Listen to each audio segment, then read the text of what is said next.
What's up guys, Shiz here with Shiz's Picks episode 5, where I talk about the digital releases that I played throughout the week, what I think of them, the difficulty, the achievements, and so on and so forth. Before I get started, last week I actually didn't cover Commander Cherry because it didn't interest me. I actually played it 2 days ago for a Fucked Up Friday stream on Twitch, and it was an absolute blast, so I'd actually recommend that one. It's like $8 and it's a lot of fun, especially if you're playing with a friend. Now let's get right into this week with Giana Sister's Dream Runners. This is basically the only alternate that we have to speedrunners until that comes out on the Xbox One. But this game is actually very fun. There's 9 levels, which is plenty for this type of game. It's not the type of game that you're going to play for 20 hours. After a couple of hours, you're going to be done. But that's fine. You at least have some diversity in your short time with it. You have the typical dash attack, which at least you can't abuse because it sends you at weird angles, so you have to know when and where to use it, which is good. You have that little twirl that you could use when the wind is going up, or just to get a little oomph to skip some ledges. There's power-ups, you run into the purple areas with crystals to get your boost refilled, and so on and so forth. It's a very, very typical speedrunning game if you've seen or played any, but it's fun. The music is good, the graphics are good. You can actually unlock different characters, although it doesn't say how, so, you know, do stuff and things and you'll unlock them, maybe. But this game is fun. Achievement-wise and difficulty-wise, it's not that bad. It's just that the game is quite glitchy. It happened to me many times where I got frozen in air, but I wouldn't respawn for the next rounds. I had to quit the race and restart it. Or sometimes the camera would glitch. And it took me under 3 hours to get the achievements. I could have done it probably in under 2 if I realized how to bypass the glitches, which is sometimes the camera won't focus on who's in first. It'll focus on somebody in the middle. So if you go too fast, you're actually going to get killed. The way to combat this is basically stay close, and as soon as the person in fourth loses, you have 30 seconds to win, so just stay in front, and there you go. Next we have Clash. This game is like a mix of Towerfall and Smash Bros, and it's actually really fun. I only played 2 players so far. It goes up to 4, and I could see this being a hell of a lot of fun if you're 4 players. The only thing is that it's only local multiplayer, which kind of sucks. If you could do bots or play online, this game would be a lot better. Another thing that prevents this from being honestly one of the best Xbox One games right now is the fact that there are so little maps and so little characters, and character choice has nothing to do with the game. No matter who you use of the 4 characters, you'll always play the same. Your controls are basically move, jump, shield, and attack. And as far as the maps go, you have 4 different modes, but they each only have 1 map. So you have Deathmatch, Team Deathmatch, King of the Hill, or one where you have to kill each other for them to drop a crystal, and then you pick up the crystal and cap it for a point. It's almost like Headhunter in Halo. It's a lot of fun, but the fact that you can only play this map for this mode, obviously it does get boring too quickly.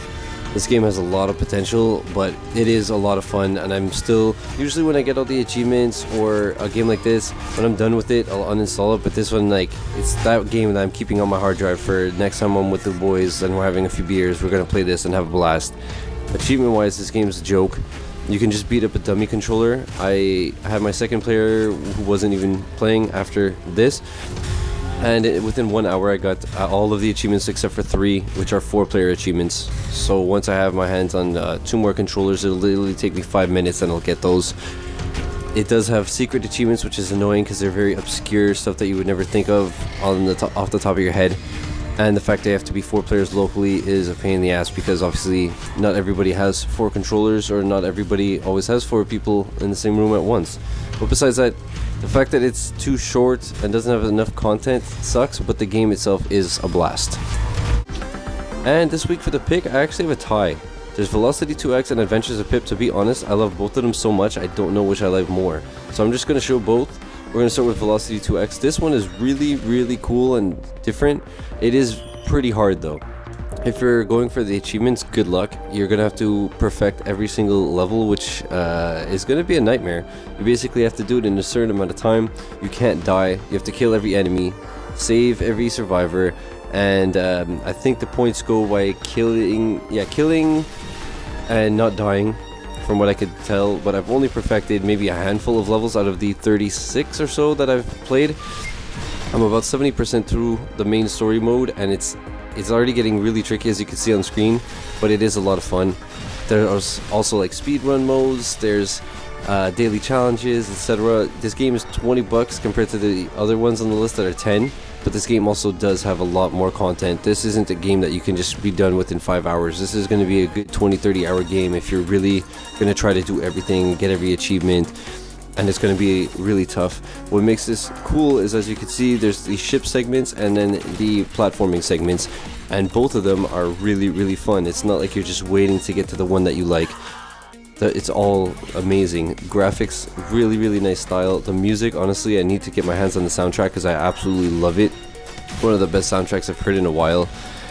The areas in the game always switch as well. It's a really random number, but there seems to be a boss fight every 11 levels, and then you'll switch to a new area, and the story mode is 50 levels. This is the actually this is 4th or 5th zone, so I'm lying. But each time it switches, it's very fresh, and they keep the same look just long enough, and right when you're starting to think, okay, this could use a change, boom, it changes. This area right now I find reminds me of F-Zero GX, so that's awesome for me. I definitely recommend this game. Like I said, it's not easy right from the get-go. It's already hard to get perfect medals on levels like 2 and 3. But if you're just looking for not achievement hunting, but just to have a good game and a good time, this will definitely keep you busy. As well as this, Adventures of Pip. I'm a huge fan of old school 2D platformers and stuff. The only problem with the ones recently, like Shovel Knight and etc., they're fun as hell, great graphics, great music, but they're so hard. It's like everybody tries to think, okay, the old games used to be hard, so let's just make this game impossible, and then we got a game. The achievements as well in those games, it's like beat the game in 17 minutes without dying and without getting an upgrade. It's really annoying that it's so hard to 100% them. Whereas Adventures of Pip, I was really surprised. I thought that was going to be the case. So far I'm 50% through the game, and I haven't really had any problems. There were some parts where I died a few times until I figured it out or just adjusted my timing. The boss fights are a bit tricky, but besides that, the achievement list is just save every villager, buy upgrades, get a certain amount of gems, coins, I don't know what you want to call these things, little orbs. It's very straightforward. Just and also perfect each level, which you get by just getting the villagers. It doesn't matter how many times you die, how long you take, and you could do it in multiple playthroughs, like the one you just saw on camera. I think I had 2 out of 3, and then went back for the last person at the beginning, and boom, counts as perfect. Very straightforward list, and this game is just so fun. Again, great graphical style, very good soundtrack. I really want to get my hands on it as well. One thing that's cool about this game is there are 3 different forms of Pip. There's a 1 pixel block, then there's this little boy that you start as, and then there's a bigger Pip that can't wall jump and has a sword. So each of them have different abilities. This one here can wall jump. The cube can float when it jumps, and it can also hit springs and go a lot higher. And it could also obviously slip into smaller areas. Then Big Pip, like I said, he can't wall jump, he just slides off the wall, he's too heavy. But he has a sword, so he's useful for breaking down walls, killing tougher enemies, so on and so forth. This game really is just, if you're a 2D fan, it has it all. It's 15 bucks, and it's an absolute blast. I'm just, I can't get enough of it. Like I said, I'm halfway through the game, and I honestly cannot wait to go and finish it and get the achievements. It's just so much fun. So hopefully you guys like this episode of Shiz's Picks. Hopefully I helped you guys make your pick of what you're going to buy this week. And I'll see you next time.